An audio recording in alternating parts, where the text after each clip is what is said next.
or some combination of both, excitement is pretty much guaranteed.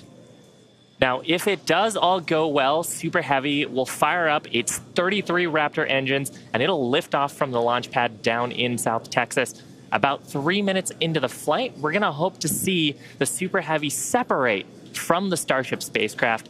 It'll then perform a flip maneuver. So there's that. You can see that on your screen. And then it'll boost back in order to make a hard landing in the Gulf of Mexico.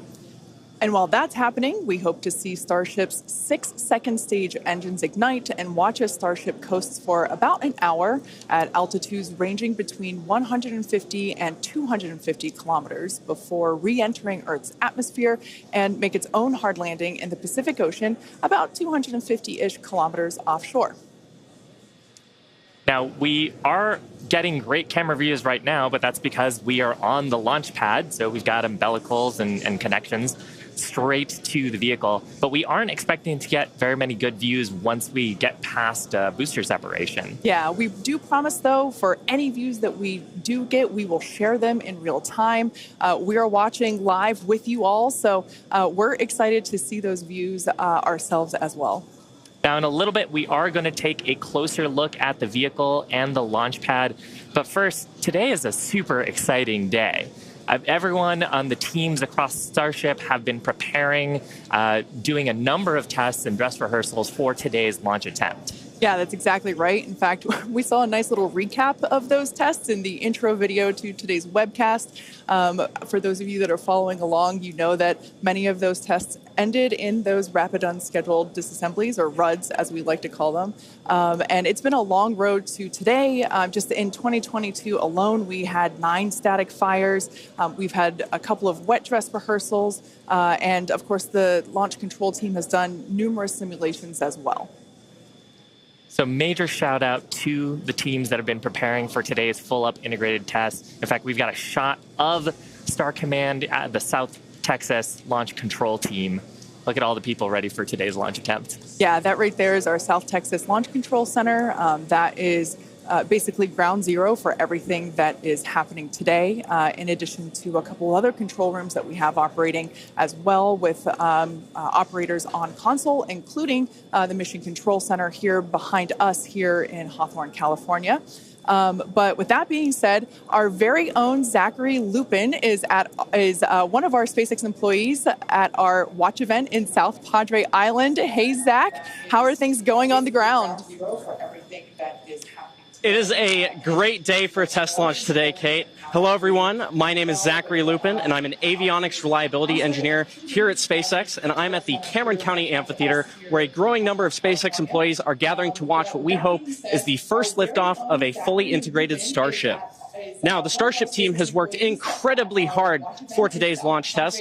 Over the past weekend, teams held a launch readiness review, which included a comprehensive review of all of our vehicle systems, looking at avionics, GNC, communications, software, structures, as well as our Raptor engines and propulsion in general. Now, we are only about 5 miles away from the launch pad, so it's a pretty good view for today. And as we get into as we start to approach T-0, everyone here is clearly very excited for the events that are happening today. So as we get closer to T-0, I'm going to throw it back to Hawthorne to talk more about our rocket. Awesome. Thanks so much, Zach. And we've actually got a little bit of a crowd forming behind us, too. Now, we've got a shot of Starship on the screen. The entire Starship structure you see is made of stainless steel. And when that's fully stacked, it stands about 120 meters tall and about 9 meters around. To help you give a sense of just how big that is, we've captured a video of some of our teams doing final integration prep work in advance of today's test flight. Just like Falcon 9, Starship has 2 stages, which we will talk a little bit more about in a minute. But in addition to those 2 stages, Starship actually has a 3rd stage called Stage 0. It consists of all the launch pad infrastructure built around the rocket. You can see a great view of it there on your screen. It's truly an engineering feat in its own right. And I feel like it's something we don't talk about very often. There's a lot of infrastructure that goes into fueling and preparing the launch vehicle before a large test like this, really any launch. Now, let's talk about super heavy. The name says it all. It's super, it's heavy, it's super heavy. It goes by some other names, the first stage or the booster, but whatever you call it, the super heavy will be the vehicle responsible for powering Starship against that mighty gravitational pull we've got here on Earth. And when it's fully operational, it's going to get Starship to orbit. The booster alone stands about 70 meters tall and is about the same height as a fully integrated Falcon 9, but with a diameter roughly 2.5 times that of Falcon 9 and with 33 much larger engines. Yeah, and having those engines, and oh my gosh, I love this shot. We can see looking up into the launch mount at the 33 engines on the booster. Those are each of the Raptor engines that's going to power today's launch attempt. Yeah, this is an incredible view. One of my favorite views that we're going to get today. We don't have this kind of view on our Falcon 9 launches, so this is so exciting to see. You can even make out the paint markers indicating which engine is which. Like we said, there are 33 of them. So there's a lot of fire that's going to be coming out from those engines in just over 31 minutes from now. As we mentioned before, there are 33 of them on the Super Heavy, the booster, and we don't see it right now, but the cluster in the center are the ones that are actually going to gimbal and help steer the booster back down for its water landing in the Gulf. Yeah, and they're a little bit different, Kate, than our Falcon engines. So on Falcon, we use a gas generator cycle. Here's a fantastic shot, actually, at the inner stage, so we can see the 6 engines that are on the ship side, 3 gimbaling in the middle, and then the vacuum engines, you can see 2 of them, and the other ones on the other side of the cluster in the middle here. So Raptor's a little bit different. It uses something called stage combustion, which means we basically pre-burn both the fuel side and the ox side, and then get those up to the right temperatures and pressures, and then mix them in the combustion chamber. It allows us to get higher thrust and higher efficiency on these engines than on Falcon 9. Now, Super Heavy also has 4 grid fins to assist with orienting itself during the return back to Earth, as today is the fully integrated flight test, and the first one, we're focusing on safely testing just the fundamental systems and operations on the vehicle. So what that means is we won't be attempting to land on land today. Instead, Super Heavy is going to be making that hard water landing in the Gulf. Starship, or the spacecraft, is the second stage and makes up the top portion of the vehicle. It's designed for carrying passengers and cargo between destinations on Earth, Earth orbit, and planetary destinations. It stands 50 meters tall, a little taller than the Statue of Liberty. It's comprised of 6 Raptors. We saw those just moments ago. 3 of them are optimized for sea level, and the other 3 are vacuum engines, and they're optimized to operate in the vacuum of space. They provide a maximum of 258,000 tons of thrust in vacuum. The spacecraft is also outfitted with 4 flaps to help aerodynamically control the vehicle's attitude during atmospheric flight and enable precise landing at the intended location. You can see a view of those flaps there. Now you can see the entire stack is vertical, and that's because Starship is designed for vertical takeoff and landing, as opposed to taking off and landing like an airplane. And that's really important because we don't have runways on the Moon and Mars. Fortunately, gravity at both of those destinations is not nearly as high as it is here on Earth. On Mars, it's about a third of what Earth's gravity is. And on the Moon, the gravity is just a sixth of what it is here. So Starship can take off in both of those cases without needing the Super Heavy booster like we need here on Earth. Now, for today's test, Starship does not have its landing legs attached, and that's because we aren't going to be attempting to return to the launch site or land on land. It's going to be doing another hard water landing at the end of today's test. We can't wait. Starship is wrapped in a heat shield, which is composed of 18,000 hexagonal ceramic tiles designed to insulate the vehicle during atmospheric entry, where temperatures can be as high as 2,600 degrees Fahrenheit. The hex-shaped tiles, like these ones that we have here, roughly make up about 2/3 of the vehicle. There's a couple of different geometries. The one that I have is for the circular portions of the vehicle, so it has this curvature to it, and the one that Shiva has. Yeah, this kind is a hexagonal shape, and there's several thousand of these all across the body of the vehicle. And it's worth saying we need these because when a spacecraft re-enters from orbital velocity, it's going faster than the speed of sound and causes a lot of heat to build up that has to get dissipated by these heat shield tiles. Yeah, thing that's really cool about these is they're super lightweight. Even just holding them, we're able to even just like hear how hollow they are because of the construction. But they do a great job of dispersing that heat during that atmospheric reentry. We actually produce these in-house at what we like to call the SpaceX bakeries. And they're located in Texas and Florida. So it's something that we designed and build in-house. And like we said, there's thousands of them.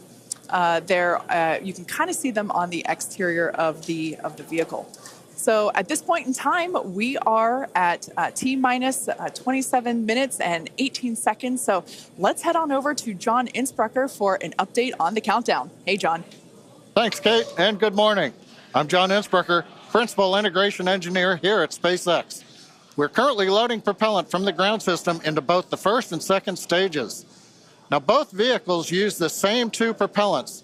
Our fuel is liquid methane at a temperature of just over 100 kelvins, or about minus 272 degrees Fahrenheit. Now, this is a different fuel from Falcon 9, where we use RP1 kerosene. And our oxidizer is liquid oxygen, the same as Falcon 9.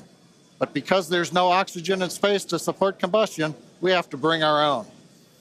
Now, a little bit of a recap. We did the go, no go poll at T-minus 1 hour and 45 minutes. And once the team gave their goes, we polled about 20 folks. We started loading propellants onto the booster at T-minus 1 hour and 39 minutes. And at T-minus 1 hour and 22 minutes, we began propellant loading of the ship, the second stage on Starship. Now, LOX loading of the second stage main tank is almost complete right now, but we'll actually stretch it out and wrap it up and finish at T-minus 5 minutes. And then at T-minus 3 minutes, as the booster finishes loading, the vehicle will be fully loaded with just over 10 million pounds propellant. Now, currently in the countdown, we've just passed the T-minus 26 minute mark. The good news is weather's looking good. You can see the blue skies there on the camera views from the drone. The only thing we're watching is winds. They are within limits at ground level. We expect they may pick up a little bit as we get farther into the window should we need to go that far. But the good news right now is that the weather is looking good. The range also is looking pretty good. We've moved almost all the boats out of the keep out zone overnight. We are working one, but we're still underway.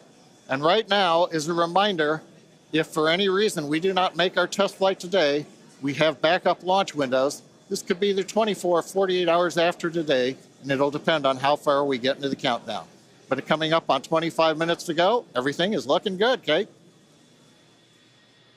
In order to make life multiplanetary, we need a fully reusable vehicle that's capable of carrying a huge amount of cargo and a lot of people to orbit and have a pretty quick turnaround. The idea is to effectively reuse launch vehicles just like airplanes.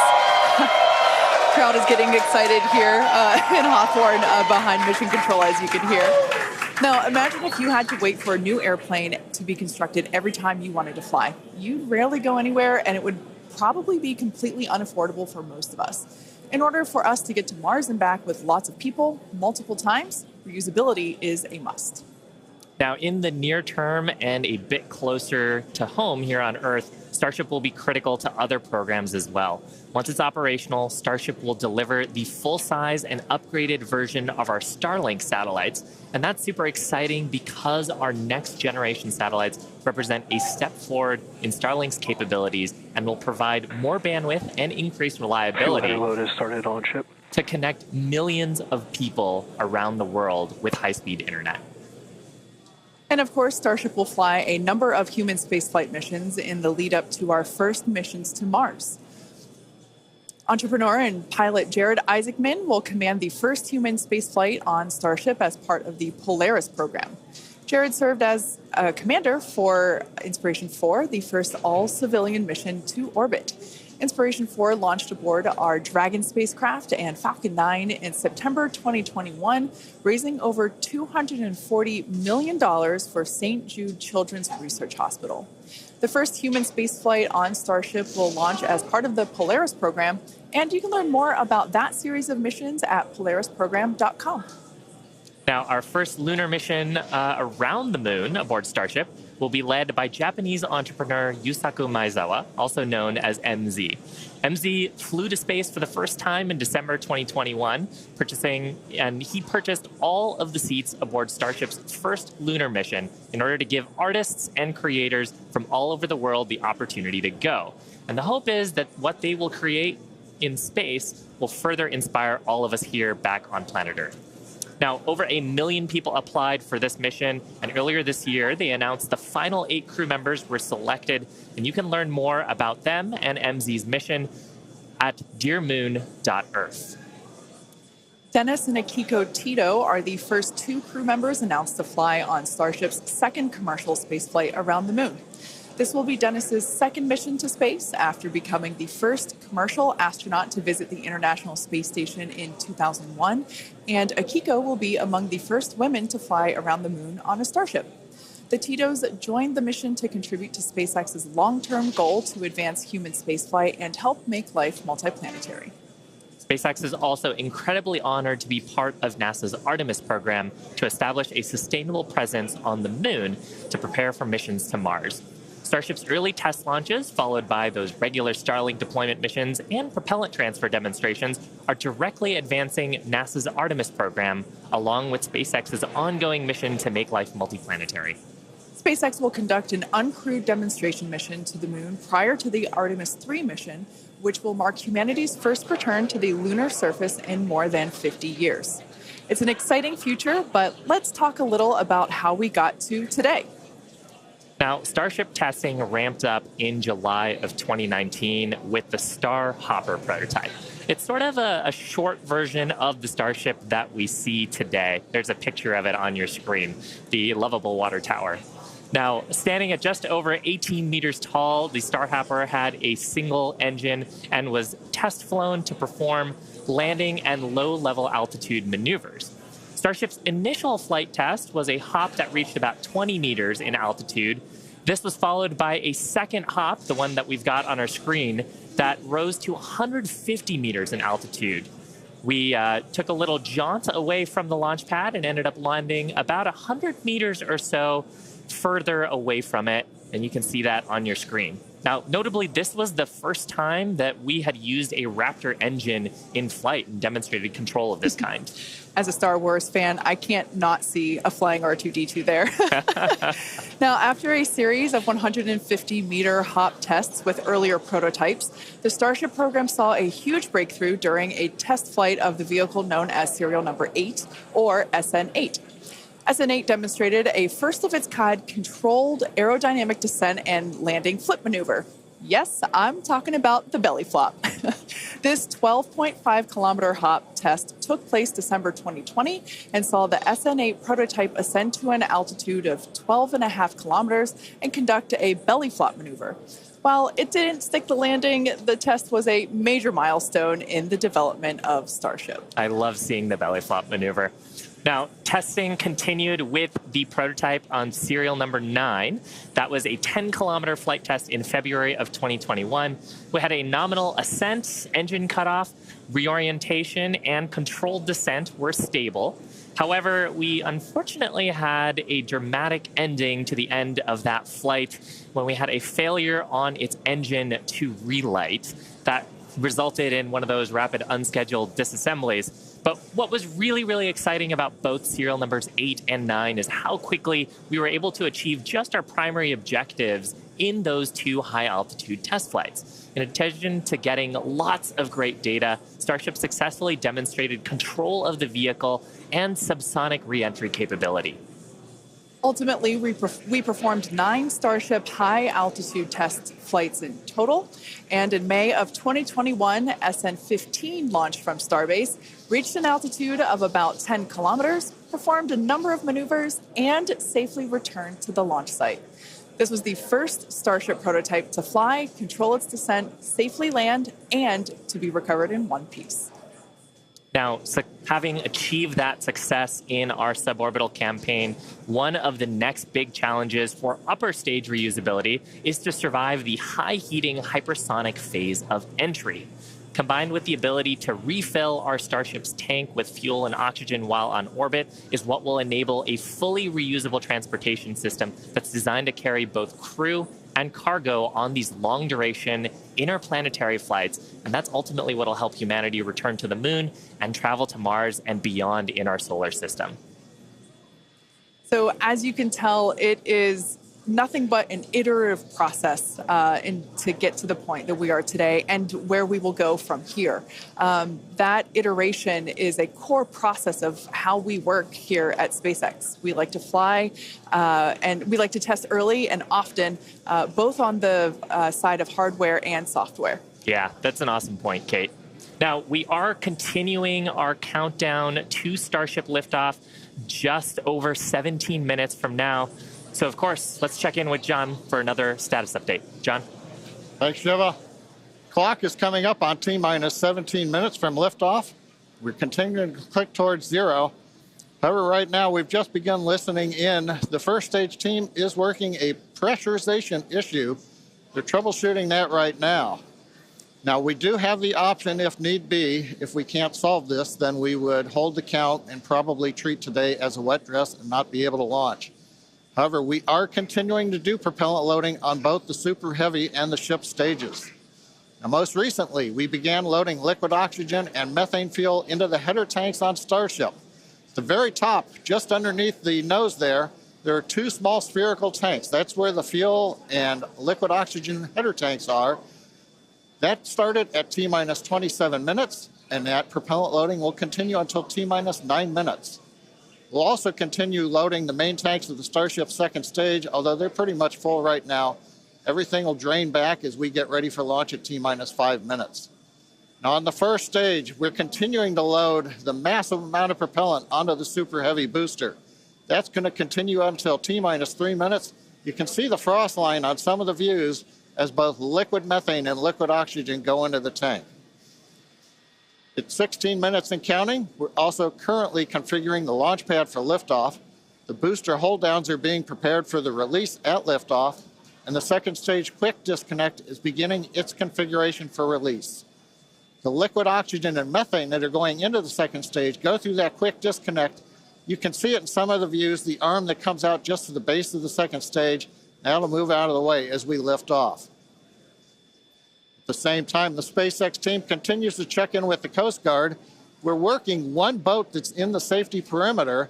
They are working to get that boat out of the way. We cleared several other boats out overnight. We're down to one, and we expect that'll be clear so that we can proceed with launch out over the Gulf of Mexico. But as a reminder, T-minus 15 minutes, 10 seconds and counting. We are working an issue on the first stage, and we'll bring an update as we get more insight into that issue. Now, today's test flight is taking place out of our Starbase facility in South Texas, and that facility has gone through a tremendous amount of change and growth in a really short period of time. Yeah, I mean, 3 years ago, not much even existed there. It was a very different scene, as you can see by that photo there on your screen. Fast forward to today, and the team is building out an entire production line. Yeah, last year they built 4 Starship Super Heavy boosters, 5 Starships, our 200 Raptor 2 engine, and this year they're targeting 5 boosters, 8 Starships in production for 2023. And really, you do need a production system to rapidly iterate, like we were talking about earlier, on the design of the vehicle as we learn more about it from these large tests. Yeah, absolutely. Pulling on my industrial engineering background, system fill is something that is critical to that goal. Being able to produce and launch multiple Starships means that we have to have a system full of those production vehicles, and we iterate on each one. So even the next Starship that will fly in whatever the next test is will be different than the one that you see there on your screen now. Now, the employees who have been at SpaceX a while say that Starbase does remind them of the early Falcon 1 days, except moving a whole lot faster. The team at Starbase is expanding as fast as the facilities are, and if you've ever wondered what life at Starbase is like, here's a quick peek.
Starbase directly employs more than 1,800 employees and is actually the largest employer in the area.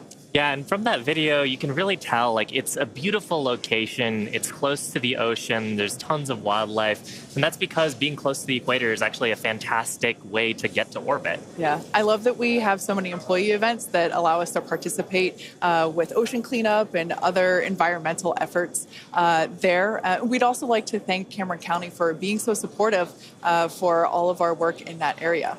Now, in addition to Starbase, we'll soon be adding another Texas location to the SpaceX family. We're opening a new facility in Bastrop, Texas, just outside of Austin, to support Starlink hardware production. The new facility will be over 500,000 square feet of manufacturing space, and the team has already started hiring. Now, we have all kinds of openings in production and manufacturing for technicians and leadership and manufacturing engineers and all kinds of site support roles. Basically, if you can think of a role, we're probably hiring for it. So if you're interested in helping expand human life to other planets or helping internet access here on Earth, consider becoming part of the SpaceX team at spacex.com/careers. Now, with that, let's check back in with Zach down at Starbase one last time before launch. Howdy, Zach. Hello, Kate and Shiva again. You can really feel the energy here at South Padre Island as more of the SpaceX team have gathered. We're standing just over 5 miles away from the launch mount, and so from here we've got a very nice view.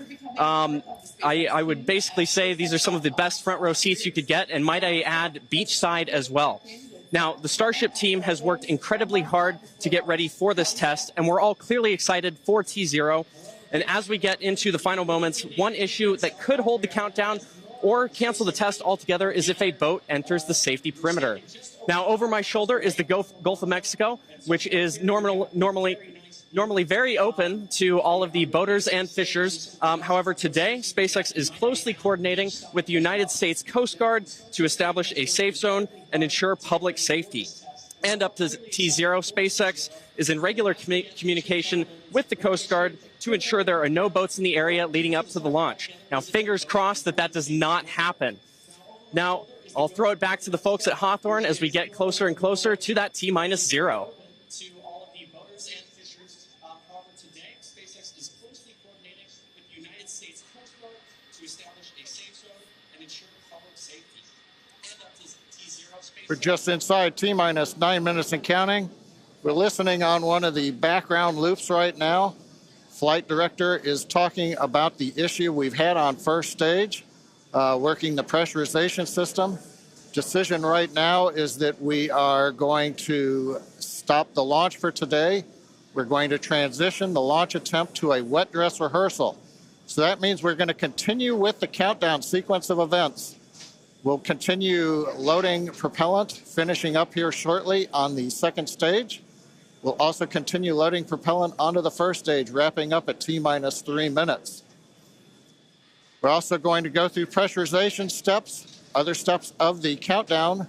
This will be a full validation for the team, but currently the plan right now is we're waiting for final word, is that I think at T-10 seconds, we will finally stop the clock and then recycle the countdown for today.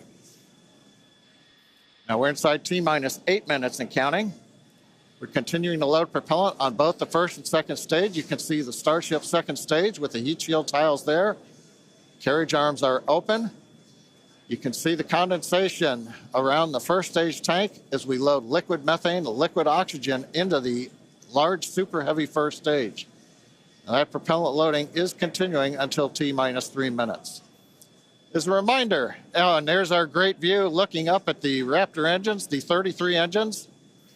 There's an outer ring of 20 engines, and then there's an inner set of 13. Those are the engines that can gimbal and adjust the course of the Starship vehicle on the way up. And of course, the first stage as it comes back down towards the water landing in the Gulf of Mexico.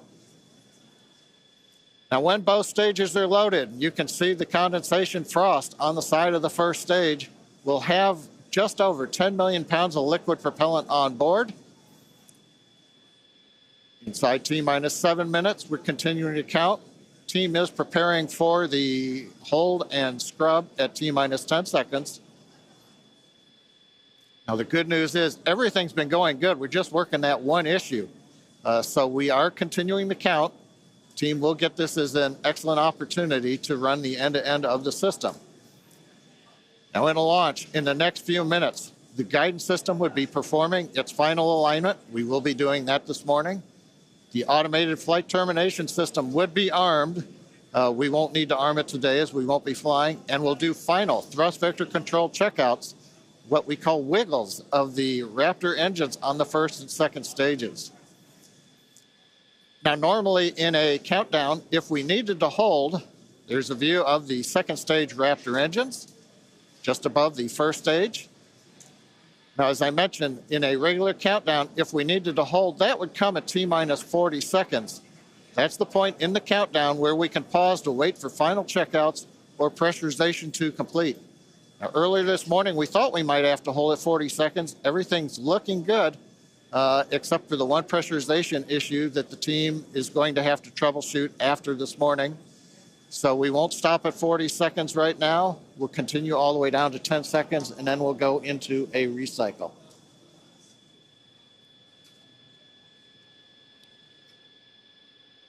John, you mentioned that we're going to be jumping into a wet dress rehearsal here, and I actually now think we're coming up T-minus 5 minutes. Overall, though, Kate, Shiva, it's been a good day. It's a little sad listening to the flight director say that we're going to have to stop at 10 seconds. But I guess that's for everybody. It gives us a real run-through of the launch vehicle. Yeah, it's unfortunate. Of course, we wanted to see fire today and lift off. But that's okay. The point of the countdown is to allow the teams to progress to that T0 time in a coordinated fashion and really to unveil any issues prior to the ignition sequence. So the countdown did its job today. It allowed us to identify that press issue, and like John mentioned, the teams are going to work through it, and we are going to basically call it off at T-minus 10 seconds. But the integrated launch teams and us, we are going to treat this as if it were still a launch day. We're going to do this, what we now call a wet dress rehearsal. Yeah, and we've mentioned the term a couple of times here. We call it a wet dress rehearsal because we are wetting the propellant tanks. We are loading propellant into the vehicle. We've talked about the frost line a little bit here. That exercises the stage 0 system, the ground system, all of our infrastructure that loads propellants onto the pad. That exercises our procedures for the mission control teams. We're monitoring telemetry on the mission control consoles, looking at the pressures and the rates and the temperatures. And some of those things look a little bit different when you're getting up to the pre-flight pressurization levels and full propellant load. So we're learning things today about the integrated tests that are going to set us up for success in a future attempt later on, hopefully in the next 48 hours or so. And Kate, like it's also worth mentioning here, we're still going to take the count through to a pretty around the T-minus 10 second mark. So we're really going to exercise everything that we would up until that point in the vehicle states and ground procedures. Yeah, it's like we said before, any data that we can collect today is super helpful. And that's exactly what we're doing. We are continuing to collect this data and allow the teams to have be better informed for the next attempt. Unfortunately, due to the needing to recycle the propellant, we are looking at a minimum of 48 hours until we are able to attempt this flight test again. So we're not quite sure what that timing will be at the moment, but we're looking at a minimum of 48 minutes. Of 48 hours at this point in time. But Shiva, exactly as you said, things look a little bit different on launch day. And we allowed the countdown to do its job, to basically get to this point, to allow the teams to work through the issues. And we're going to continue, like we said before, we're going to continue all this down all the way to T-minus 10 seconds. And that will really allow the teams to pretend like this is launch day and continue and gather that data. Yeah, Kate, it's on the one hand, it's a little bittersweet. On the other hand, we watched them, even the header tanks up under the nose of the Starship that you can see on the monitors. Actually, that all went very well today. The weather was excellent. Everything was looking good. Sadly, we just have the one issue, but that is letting the team continue to count down. and we're going to continue with it here until we get the clock hold at T-minus 10 seconds. Yeah, so for those of you that have just joined us, we're now at T-minus 1 minute and 30 seconds to what would have been the launch of our Starship flight test, but unfortunately, due to a stage 1 issue, we are going to utilize today as a wet dress rehearsal. Instead, we are not going to attempt launch. The teams are basically saying that we're scrubbing our launch attempt for today, and we are expecting a minimum of 48 hours in order to recycle. So it's all good news, though. There's nothing really to be sad about other than we had hoped to be able to lift off today, but that's okay. Now, one thing to point out for folks, when we do come back, when we clear this and we fly, one of the things you'll hear in the last minute, you won't be hearing us because we'll be listening to the countdown. But at T-minus 30 seconds, that's when the flight director would give the final go for launch. Love to have heard that this morning, but it's something to look forward to. Absolutely. The other thing to look at is at T-minus 6 seconds, we begin lighting the engines. Up on your monitor, you can see there, T-minus 40 seconds. We did hit the 40-second hold point, and they are holding for a moment. In the end, they will release that hold. We'll go the last 30 seconds. But yes, when we do get to day of launch, the last thing to look at is in the last 6 seconds, light the Raptor engines in succession. So unlike Falcon 9, we're going to have to do that a little longer. We're hearing right now the clock is going to hold here at T-minus 40 seconds. The Super Heavy and Starship are looking good. So with that, Kate, it's been a fast-paced morning. We got through it fairly quickly. But at this point, we're going to have to call it a morning. Yeah, that's right. So for those of you that have recently just joined us, we unfortunately had a hold on the countdown today, and that is going to scrub our launch attempt. But we are expecting a minimum of 48 hours in order to recycle. So be sure to keep an eye on our social channels, and we'll share information as soon as it becomes available. Until then, stay safe, and we'll see you soon.